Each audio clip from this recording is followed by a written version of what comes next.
Thank you to everyone joining us today from across the country and around the world. I'm Michael Higgs, the Virtual Programs Manager here at Conscious Capitalism.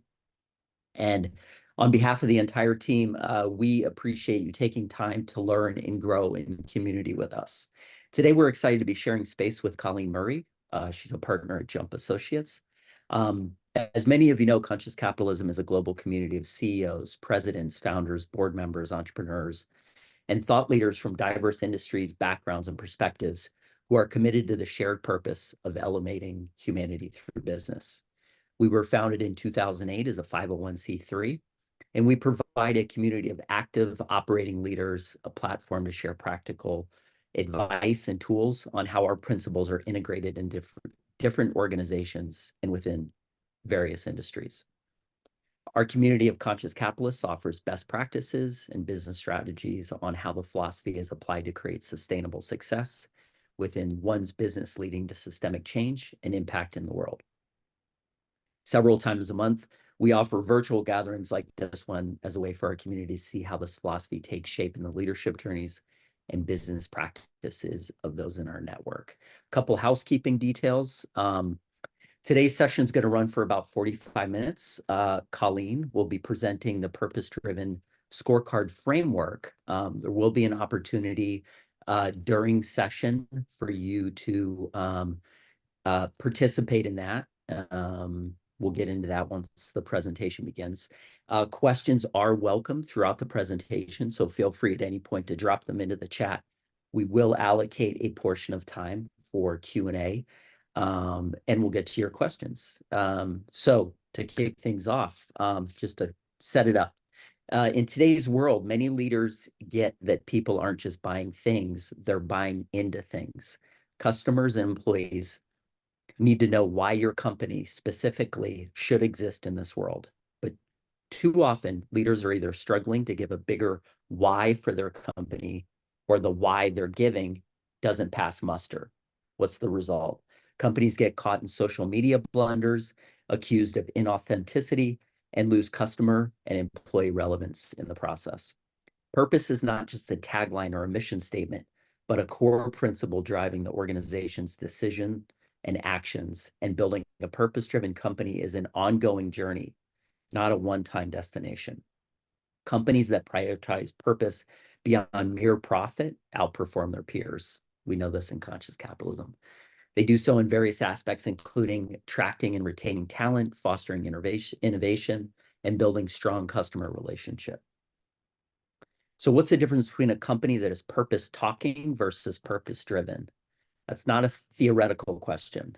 Today, Colleen's going to share with us the 5 key factors that set purpose-driven companies apart and the best practices from household brands who are leading the way in purpose-driven capitalism. As I said, today, you will have an opportunity to complete Jump Associates' purpose-driven scorecard, which will help you assess where you are in your conscious journey and chart a concrete, consistent, and measurable framework to become more purpose-driven. Quick bio on Colleen Murray. As I said, she's a partner at Jump Associates. She works with executives throughout large-scale transformations, reinventing businesses and unlocking new markets. Her experience has crossed a number of industries, including consumer electronics, digital entertainment, consumer packaged goods, and office environments. As the strategic planner, Colleen has helped Jump chart new territory in developing proprietary methods for opportunity mapping and scenario planning. She's also served as an adjunct faculty member at the Illinois Institute of Technology, where she's taught students how to plan design research. She holds a master's in design planning from the Illinois Institute of Technology and a BFA in graphic design from the University of Illinois. Thank you all for the preamble. Colleen, welcome. Thank you, Michael. What an intro. That was a mouthful. It was. Sorry about that. A sip of water. Take a sip of water. Yeah, no, thank you for having me. Thanks to Conscious Capitalism for hosting this and inviting me to share some of the work that I and we have been doing at Jump Associates for many, many years. And I'm just thrilled to have the opportunity to share it and get it out here more widely. I know that this audience cares about purpose and cares about being purpose-driven. So I'm probably preaching to the choir in many ways, but hopefully everyone get a little bit of tangible outputs of something that you can do to take this forward within your own world and within your organization as well. So should we get started? Sorry, you're Absolutely. mute. Yeah, Okay, awesome. let's kick it Great. off. All right, great. I'm going to share my screen. Does that work? Everyone seeing it? Okay, perfect. Yes. Great. And I think, Michael, just to clarify, there was a question about slides. So these will be available afterwards, right? We're going to make the recording available to folks. Yes, recording and slides. Thank you for the question. And Yeah. yeah, Great. So we'll start. Michael, you had said this, right? People aren't just buying things, they're buying into things. I think this is just a bigger social thing that we see going on in the world right now. And whether that is, you hear and read about, and maybe personally experience, when people say, I'm voting with my dollar, right? And like actually thinking about where you're spending money and who you're spending money with in a way that is beyond that thing that you are purchasing and getting away from that, that dollar that you're spending to, employees or consumers who are thinking about where am I going to work and actually paying attention to maybe the purpose of their values or how companies are showing up in the news or acting, right? In a way that just, I don't know, we weren't reading about it in the same way. It wasn't sort of at the front of our awareness as it is today. Now, that said, the news may be reporting on these things more, but there are many organizations, including many that are on this logo sheet, right? Like our friends at Starbucks or Whole Foods or Southwest, and many, many more, probably many companies that are represented by our group here today who are participating, right? That this idea of standing for something is not new. It is in the DNA of many organizations, including many who have been a part of conscious capitalism from the very beginning, right? But people are paying more attention, right? And so while it's not new to us, there's more awareness around it, I would say, in a good way than ever before, right? And so today I'm not going to convince everyone here about why purpose is important. You all know this, right? I think the question that I want to ask is, does it pay to be purpose-driven? Financially benefit, I mean, by that question, does it pay, right? Because we also see that it can be really painful to be an organization that stands for something, right? I mean, if you just think of like what has happened in the last year, whether you are Disney or Bud Light or Target, you have been gotten a lot of flack, right? And a lot of tension and for what you are standing for, right? And so it can be really hard. And so what are companies really supposed to do in this environment, right? Where on the one hand, you might have your head of HR or even marketing that's like, no, this purpose stuff is really important, right? And like employees care about it and it's great for retention and it's great for recruiting and like we want to stand for something. And on the other hand, you might have your CFO whispering in your ear, like, oh my gosh, like how much money have we spent on this purpose stuff and our values and our culture? Like, what are we getting for it? Right? And both those things are happening simultaneously in a way that can be really challenging if you're a leader trying to advocate for something bigger than financial returns, right? And those CFOs are not wrong to ask that question because it is actually very hard to find proof without an objective metric for what makes a purpose-driven company. What is that objective metric of what makes a purpose-driven company? Man, I've read so many studies. We've looked at what is out there, right? And that's how with confidence we can say it is hard to find proof because if you look at what is out there in the world, often purpose as a title is a shorthand for a lot of different things, right? And a lot of different things that are important, right? Like measuring customer love, right? Sometimes people talk like purpose. It's like, no, you're talking about how much your customers like are feeling love or, what is your NPS score, right? Sometimes people are talking about like ESG initiatives, right? Sometimes they're talking about diversity, equity, and inclusion initiatives. Sometimes they're just kind of using it as umbrella of like, oh, these B Corps, right? They're like kind of standing for something. Or purpose-driven brands. There's a lot of brands that are purpose-driven that I would argue are not the same as being a purpose-driven company. We'll get into that in a moment. Or even, capitalism these days, right? Like, what is this all about, right? Many things on this list I would advocate are really great things that companies are doing in the world, right? But I would also say they are not what we're talking about when we are talking about being purpose-driven. So what are we talking about? Well, through the research that Jump has done over the past, 25 years on purpose-driven companies, we see that the most purpose-driven companies are differentiated in 5 different ways, right? So the first way that they're differentiated is that they have an activated purpose. And by that, a clear and expansive reason to exist beyond just making money. Do you know what your bigger why is, your larger purpose, right?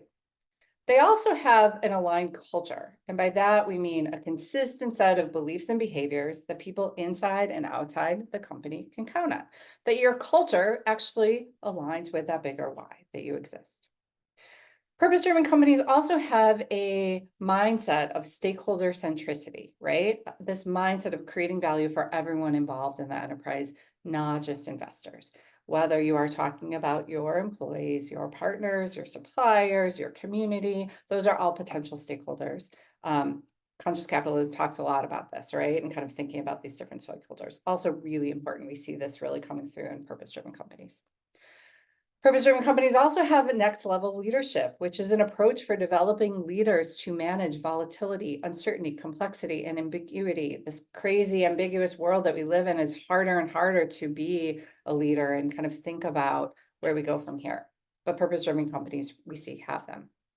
And last but not least, purpose-driven companies have a future focus, which is a time horizon for planning and execution that extends at least 5 to 7 years, right? We are looking at companies that are planning and thinking beyond this quarter, beyond this year, and really thinking about where the world is going and thus where they should be going as well, right? So really, this is what we mean. This is what I mean for those of us tracking along at home as we're going through this by being purpose-driven, that the most purpose-driven companies really have these 5 different attributes.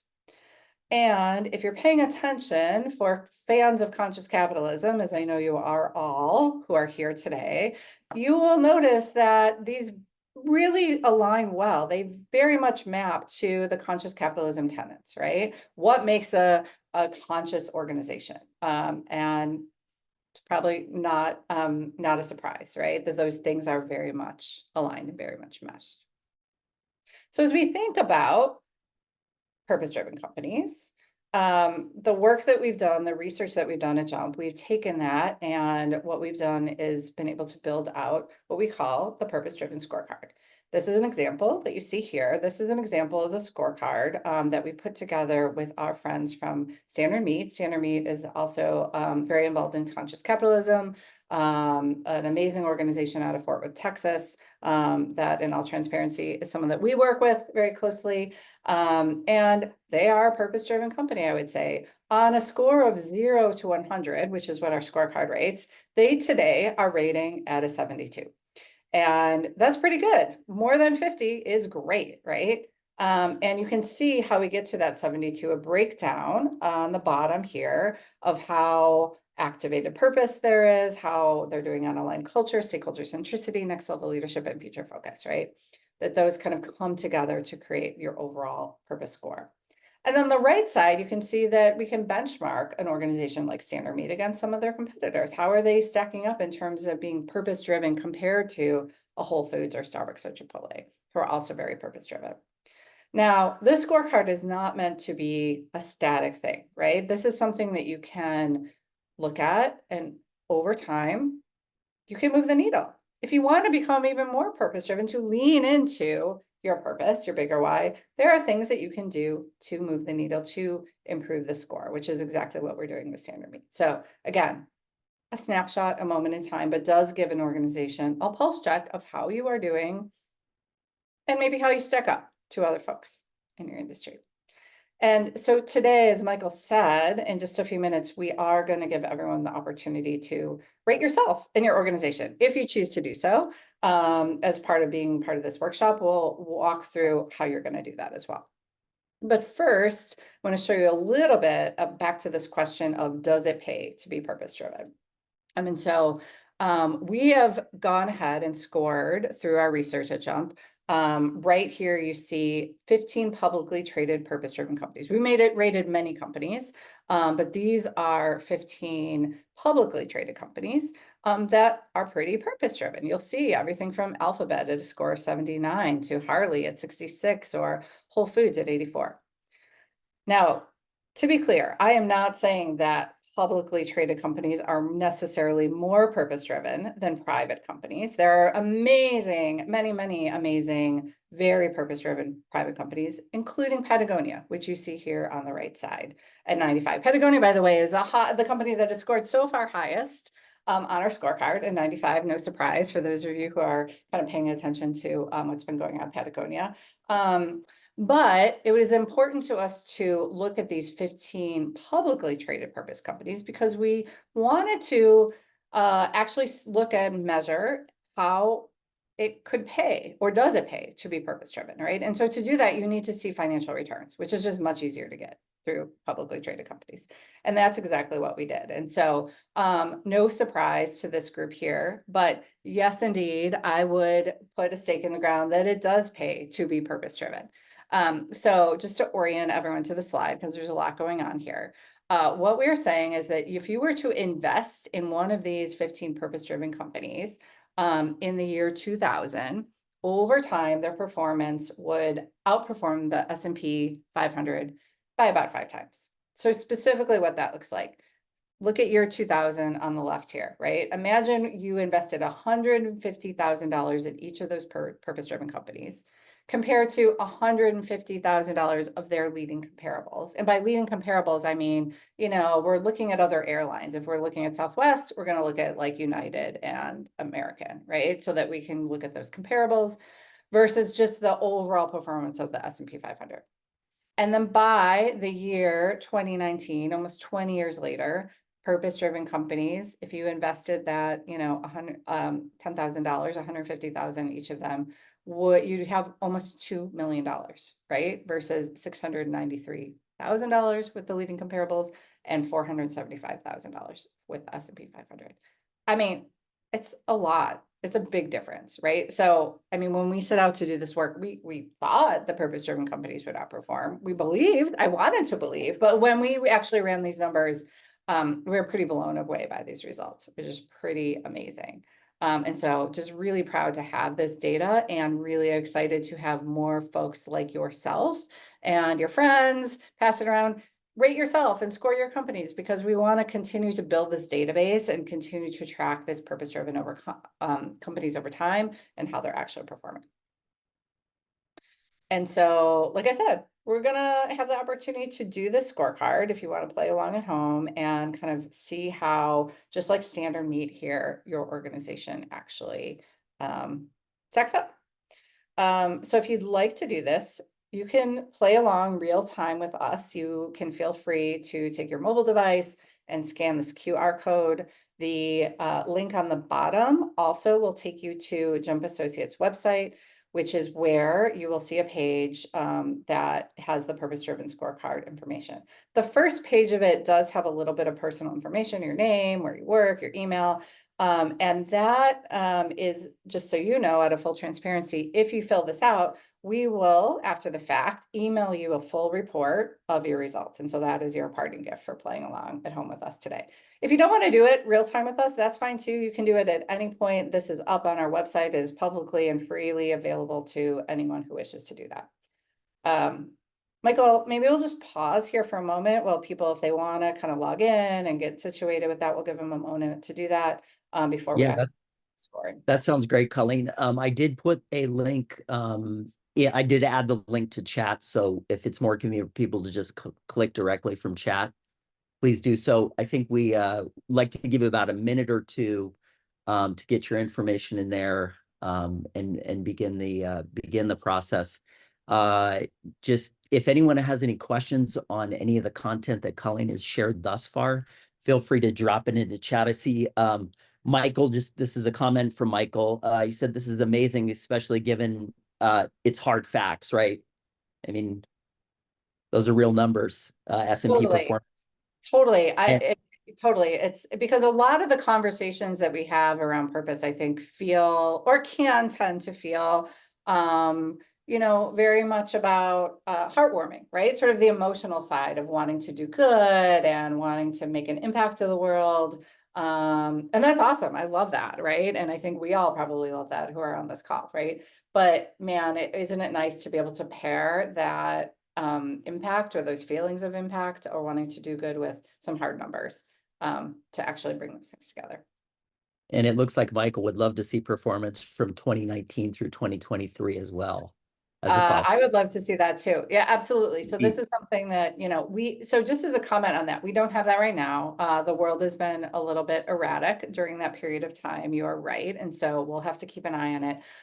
But just as a note, maybe for what it's worth, we chose that period of time because we wanted a nice, you know, not that period of, in 20 years, you're never going to get what I would call stability, right? Like a lot of things happen in a big period of time when you're looking at financial performance and how the world is changing and how companies are evolving. But as we think about, again, one of those tenets that we talked about is future focus, right? And we strongly believe that to actually see results of the impact of the activities that companies are doing to become purpose driven does take a little bit of time. You know, these things don't happen overnight because you have your why and you like create your purpose statement, have values. That's a great start, but to actually see the impact and the ripple effect on your business, on people in terms of the messaging and branding and business performance, it just takes a little bit of time. And so we wanted to look at a pretty lengthy period of time of 20 years.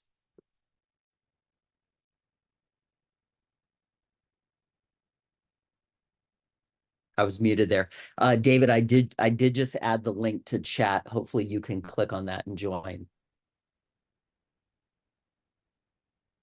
Maybe if our guest can let us know, did you have an opportunity to log in, get set up? If I could just get a yes in chat, that would be great for both Colleen and I. Yes, yes, yes, yep, finished it. Thank you, Larry. Thank you, Jason, Jorge, Michelle. Okay, great. Perfect. Sounds like people are. Maybe we can go ahead and get started because it's not, you know, people, if they're still working on it, you're not going to miss anything. You will have a chance to catch up, right? But thank you everyone who has logged in so far because I think it'll be fun for us to all do this together. All right, let's go ahead and get started. And so what I'm going to do is we're going to walk through a series of questions that you will be able to follow along and be prompted on your mobile device if you've logged in, right? And those questions really orient around these 5 different tenets of activated purpose aligned culture, stakeholder centricity, and next level leadership and future focus. And so we'll start at the top with activated purpose, right? And so when I think about having an activated purpose, there are many companies that do, but a really iconic one for me is Starbucks, right? And we have a quote from our friend Howard Schultz here who says, you have to have 100% belief in your core reason for being, something larger than yourself. Starbucks' purpose is to nurture and inspire the human spirit, right? And I think of activated purpose not because of maybe the feeling that people have, hopefully in a positive way, when they walk in as a customer and order something and be recognized or feel your familiar drink or be able to kind of access that, you know, whenever you want to. And now wherever you travel around the world, right? There it is in a very familiar way. But really, why I'm talking about Starbucks for activated purpose is all sorts of other things that they are doing behind the scenes that activate it. You know, I think one of the iconic ones that probably many people here are aware of is, you know, deciding to invest in their own baristas and people who work across the entire organization by paying for them to go to college, right? And being able to actually support them and their families and their lives and their continued learning and growth in ways that are beyond making a latte, right? And hopefully that can have a ripple effect, right? In terms of how that nurturing and inspiring the human spirit really has larger impact in the world. All right, so activated purpose is a clear and expansive reason for the company to exist beyond making money. So we can track along at home. The first question that I want you all to consider around activated purpose is, does your company have a clear and true purpose beyond making money?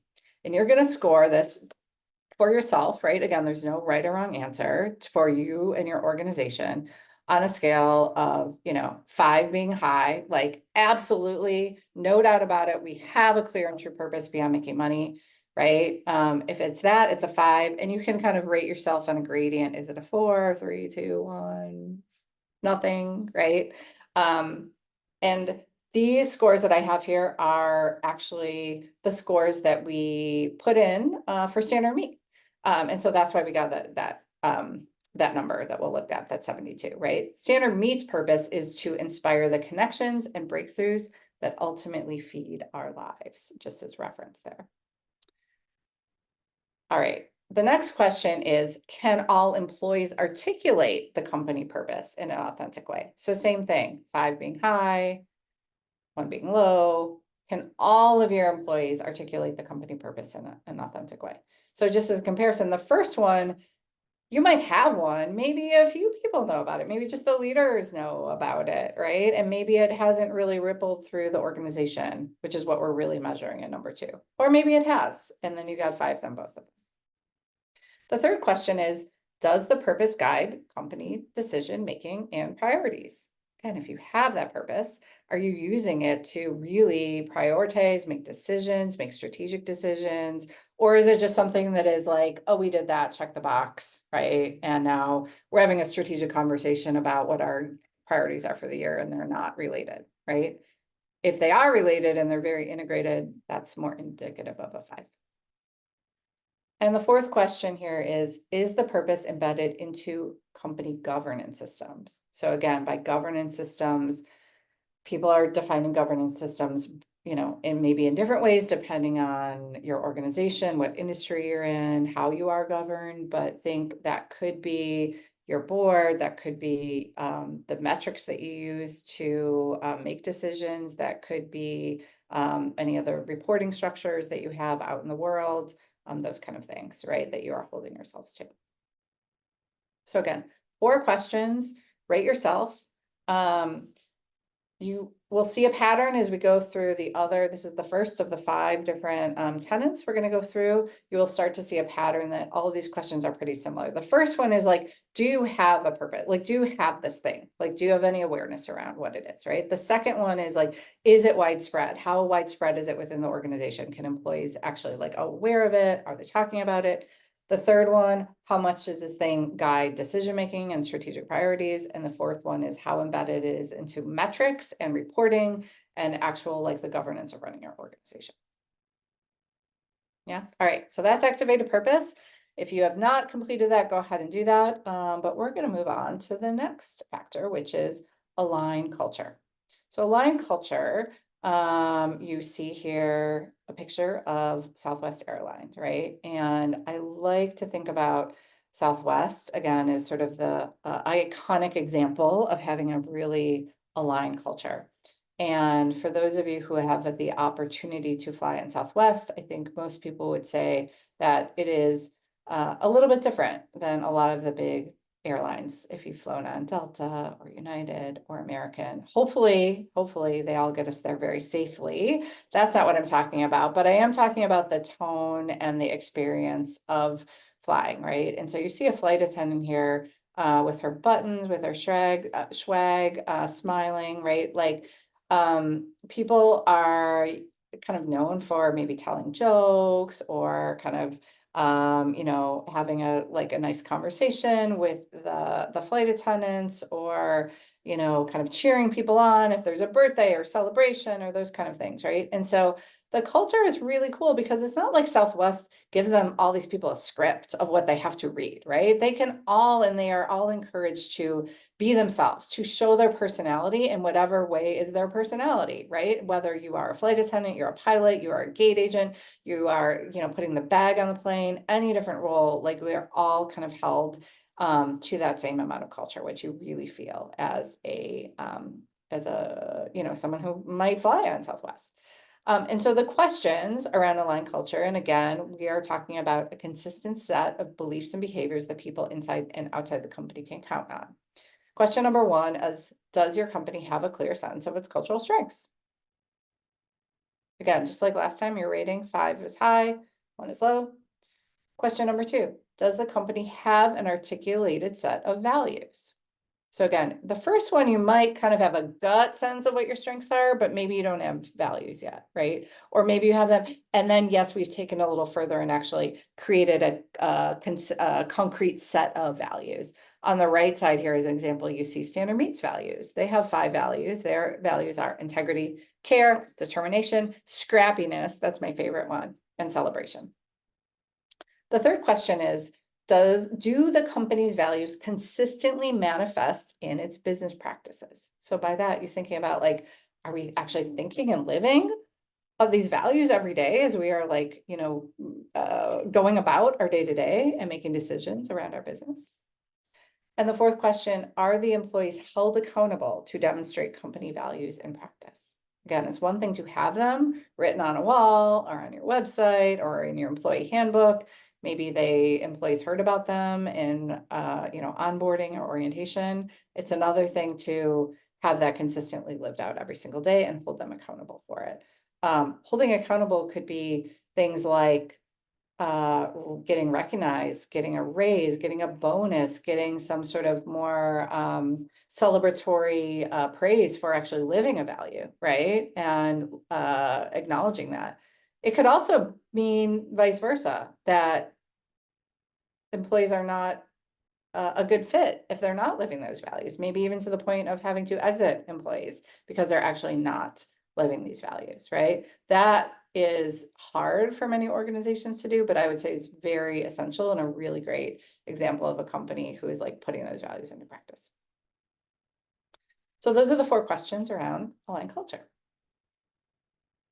Okay, we're moving to the next one, which is stakeholder centricity. And Whole Foods, I like to talk about as again, that iconic example of living stakeholder centricity.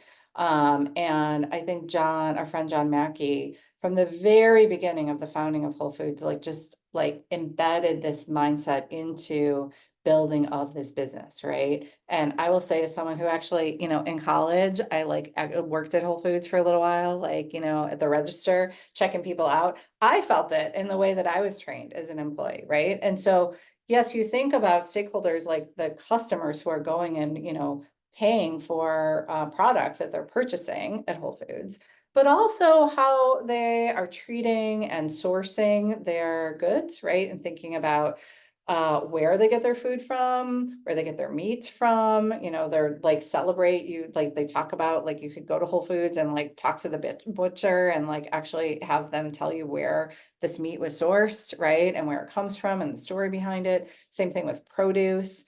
And you see this across the organization, right? You also see that the thoughtfulness that they put in how they're growing their retail footprint and being so considerate of the neighborhood, not just the communities that they're going, not just the cities that they're going into, but the communities, the neighborhoods, the blocks that they're going on in, right? And how they can impact and how they want to work with the community to hopefully raise up that entire community in positive ways, right? Those are things that not every retailer is thinking about, right? They're thinking about their real estate costs and where they're going to get maximize their footprint, right? In a way that, of course, Whole Foods is not ignorant of those things, but it is also considering that in context of a lot of other needs of all of the stakeholders that they're serving.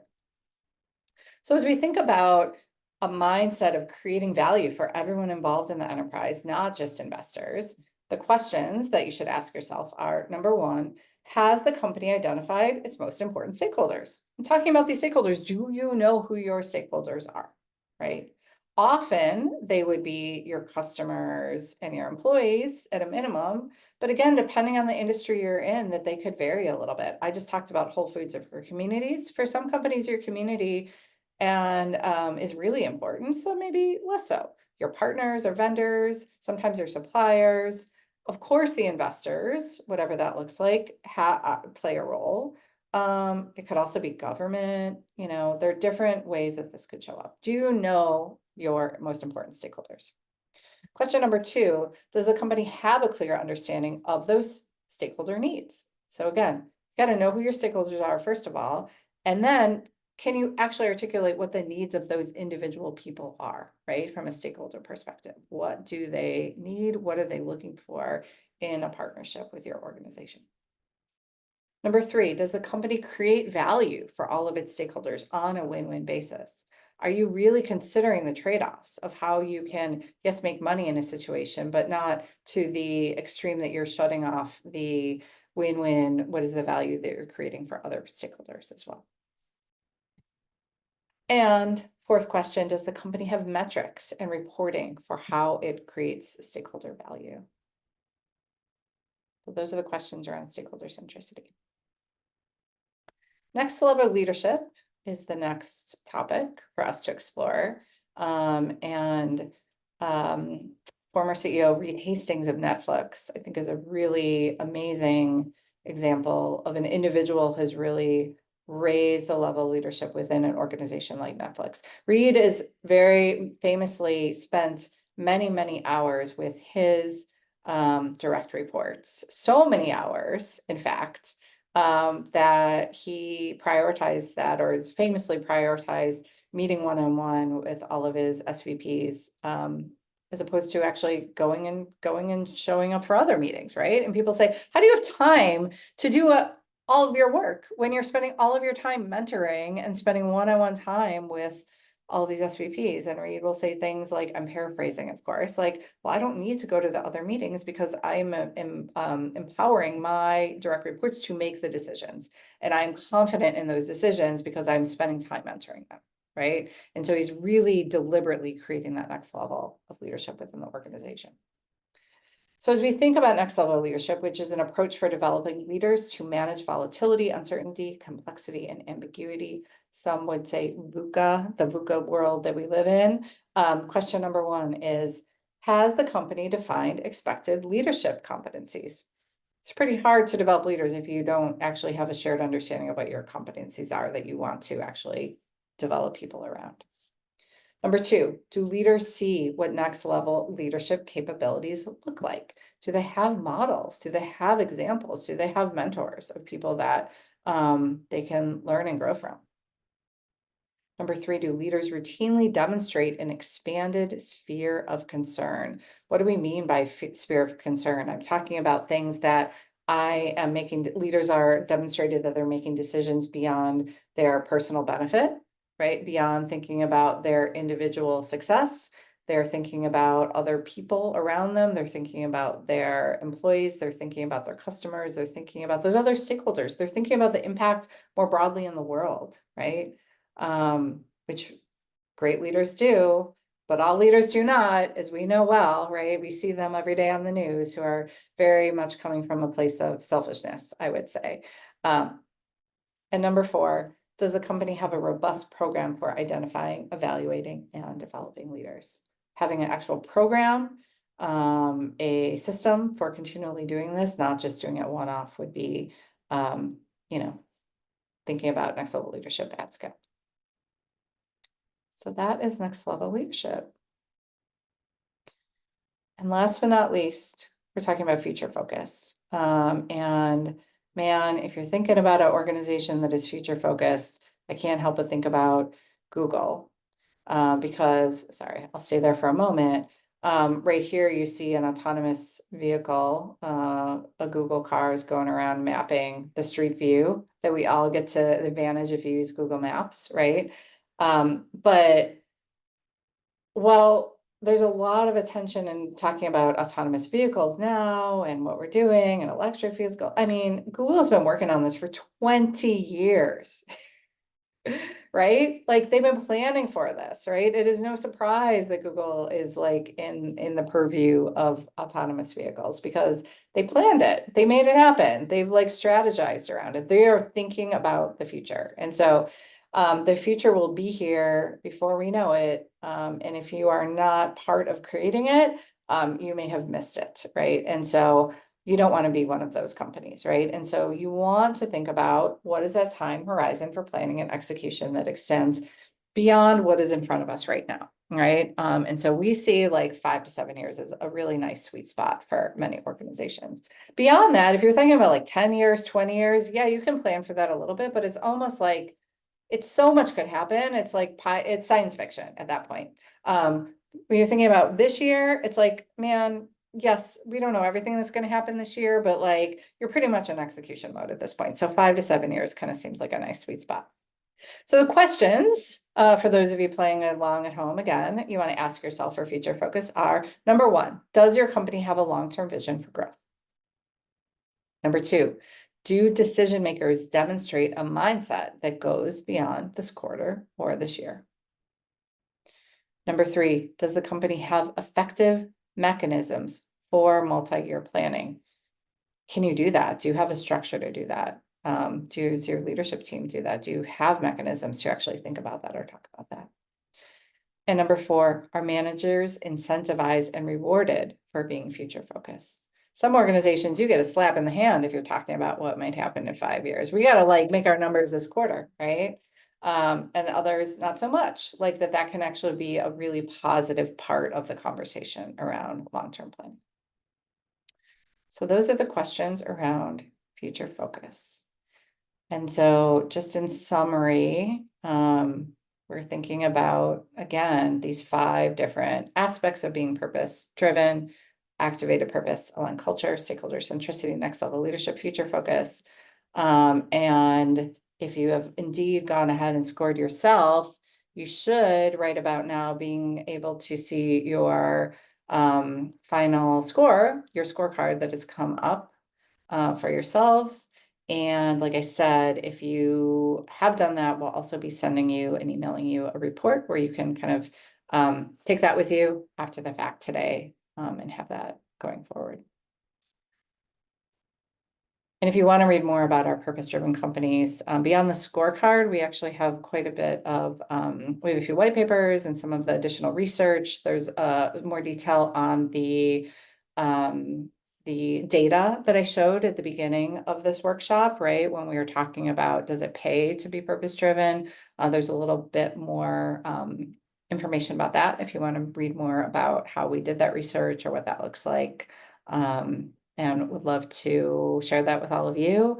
I'm excited to get it out there, to get all of your feedback and reactions, and hopefully you can share it with your friends who are not able to be here today too, because I think the more people that can actually have this in the forefront of their understanding and bring it to organizations, the more purpose-driven we're all going to be. And I think that we can benefit from that.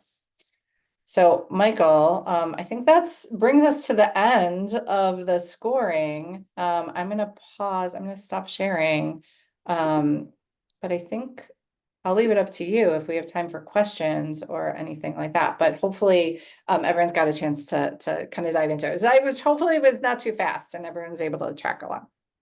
Yeah, Colleen, I do want to be respectful of your time. If we can go over, say, 2 to 3 minutes, that would be great. I know we have 1 or 2 questions I'd like to get to, but again, if you've got a hard stop at 45. I'm happy to stay for a few more minutes. Okay, perfect. So the first question, and I might actually, let me lead with this. Are you familiar with the B Corp assessment? I am. I'm not deep into it, but yeah, I Okay. think that is great. And it's not measuring the same thing, right? There are many different ways to measure parts and pieces of this. This is a particular point of view. But yes, that's the short Yeah, answer. the question, and I know we likely have a lot of, I'd like to lean into the intellectual capital on the call. If people just want to respond to Jason's question, he was wondering, does a high score with the purpose-driven scorecard and the B Corp scorecard, might you see a correlation between high scores there? So if anyone wants to add into the comments, if you are familiar with that assessment, feel free to chime in. Second question, I want to jump to Charles was just asking on the stakeholder centricity slide. How are you defining important? Is that subjective depending on your business? Yeah, of course, it's always a little bit subjective. I mean, I think that, you could probably make a list of many different potential stakeholders, right? And at the end of the day, we only have so much time and attention and focus. And so I think you want to focus on the ones that are most important. And so you do have to make a call. I would say, 3 to 5 is probably the number I would shoot for. If you have 15 stakeholders, I don't think you can, personally, I think that is too many to probably do justice to all of them equally. Perfect. And then we have Mark's chiming in with a question. He says, I'm sure there's some disagreement among people as to how they score the company. Do you recommend completing the scorecard as a group? Oh my gosh. Yeah. Like, yes. Thank you for the question. I think it's great that you can do this for yourself, right? We have found it very, very powerful tool to do in community as a workshop with your peers, a leadership team. I've done it many times with leadership teams, and it is fascinating because usually people are not scoring the same way, right? Or, maybe there's a couple that like you kind of have consensus, and then there's many that like there might be a disagreement depending on a point of view that an individual has. And I think in the discussion is where some important and beautiful information can be gleaned, right? That can be Yes. important to know as leaders of a firm. And, if I'm facilitating it, I'm going to help to kind of say, okay, I hear a 5, I hear a 3. Can we agree on a 4? Maybe just to kind of put a stake in the ground. But again, the scorecard is a tool like anything else. It is a point in time, and that doesn't mean that that is the end all be all. Hopefully it is an opportunity to open a conversation with folks in terms of how we can do better. Wonderful. And I want to just jump to a question from Mark Mears, longtime conscious capitalist. Uh, he's asking, does Jump provide consulting services to help companies improve certain areas? Or are you just providing this for the benefit of to do so for companies to score on their own? Or is there a Both. consulting piece? Yeah, Okay, both. I mean, we make the scorecard available for free, of course, and we want everyone to have it. But yes, we are a strategy and innovation consulting firm, and we definitely partner with organizations and have a whole suite of things that we can do to help you move the needle and become even more purpose driven. So happy to talk about that if people have more questions around that. okay, wonderful. And Mark, you have a way to reach me. So if you'd like me to make an introduction, I'm happy to do so. I always forget this. I'm going to put a survey link into the chat quickly. If you could just complete the survey again, it helps us with future programming. Colleen, final question for you. How can people follow you? LinkedIn? Um, let them know. Definitely. You can find me on LinkedIn. I'm Colleen Murray at Jump Associates. I think there are a few Colleen Murrays, but I should be pretty easy to find. Feel free to reach out too. My email is very easy. You can put it in the chat. I don't mind, Michael. It's just Colleen, Colleen at jumpassociates.com. And like I said, we have a ton of resources and information on the Jump Associates website around purpose. And being future focused really is something that we're really passionate about. So encourage people to just take a peruse and read through some of that stuff. There's some great stuff in thought leadership there. Wonderful. Well, Colleen, thank you so much for joining us today, and all the attendees. You stuck around for an extra 5 minutes. I'm grateful. Hopefully there was tremendous value in the content, and recording will be coming as well as the slide deck as well. So Colleen, have a wonderful rest of your day, and the audience as well. Have a Yeah, great thanks, rest. Michael. Thank you so much.